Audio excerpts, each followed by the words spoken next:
3 قسم کے ٹرائبس تھے. ان میں عربس کے اندر عرب باعدہ کہتے ہیں، یہ وہ ہیں جن کے بارے میں کوئی نہیں جانتا، یعنی قرآن اگر ہمیں ان کی خبر نہیں دیتا تو ہمیں کچھ نہ پتا تھا. ان کی تاریخ مٹ چکی تھی. قوم عاد، قوم سمود، یہ سارے کے ساری جو قومیں آباد تھیں عرب میں، لیکن سارے نشان بٹ گئے اگر قرآن ہمیں نہیں بتاتا تو ان کے بارے میں. اس کے علاوہ عرب عربہ، یہ وہ ہیں جو کہ بنو قحطان تھے. یہ اصل میں عرب تھے اور یمن سے مائگریٹ کیے تھے. پانی کا مسئلہ ہوا تھا، اس کے بعد یہ یمن سے مائگریٹ کر کے مکہ میں آباد ہوئے تھے.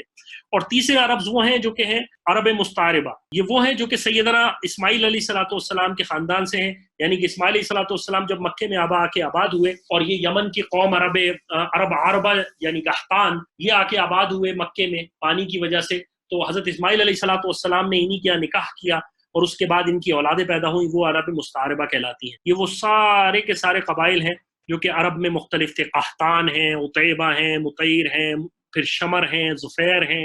اور ان کی تھوڑی سی اگر ہم تاریخ میں چلے جائیں گے تو بہت لمبا چلے جائیں گے، اس لیے میں نے اس کو زیادہ لمبا کھینچنا مناسب نہیں سمجھا.